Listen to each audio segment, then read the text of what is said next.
Well, it's an aviation mystery more than 30 years old. On New Year's Day, 1985, Eastern Airlines Flight 980 with 29 people on board slammed into a mountainside in South America.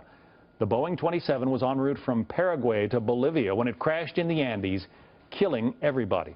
But despite 5 different searches, investigators never found the plane's black boxes that might tell them what caused the crash. And as a result, conspiracy theories grew. Bring you up to the modern day. A couple of amateur investigators from Boston decided to head to the Andes crash site to try to see what they could find. And they came up with some startling information. Joining me now, Isaac Stoner, one of those investigators. Do you have a background in this? Are you an aviation investigator officially? You know, I would call investigator kind of a strong word, actually. What we are is just a couple of guys with day jobs who got lost down an internet rabbit hole after the Malaysian Airlines disaster, and we ended up on a Wikipedia page that listed 19 unrecovered black boxes, and each one had a reason next to it.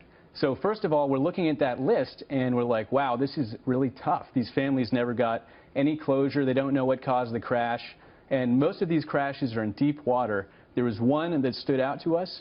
It was on the mountaintop of Illimani in Bolivia. And the reason for for the black box never being recovered was simply listed as inaccessible terrain. But there had been, what, 4 or 5 expeditions that tried to find the boxes. They never even found the wreckage, right? So we thought inaccessible terrain was a bit of a challenge, that thing that was listed on the Wikipedia page. Additionally, so we knew that the past few years have been the warmest on record down in Bolivia, and the glaciers receded about a quarter mile. So we thought we might find things that people had never found before, both human remains and the black boxes themselves. And you, I mean, making a long story short, you were there, what, 5 days, and all of a sudden made a fascinating discovery. Right, so we were on the lower debris field, which was almost a square mile at this point. And after several days of searching, we managed to find a piece that was labeled clear as day, cockpit voice recorder. We also found a roll of magnetic tape that we hope came from that voice recorder, and we're really hoping to work with the correct agencies to get that material analyzed now. What are the chances that there is usable material still on it after more than 30 years? As I mentioned, investigator is kind of a strong word for what Dan and I are.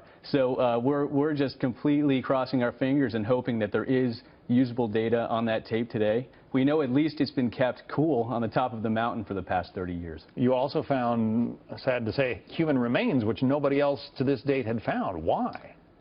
So unclear. Really, there are many conspiracy theories surrounding the flight. We like to keep our hypotheses a little bit grounded in data.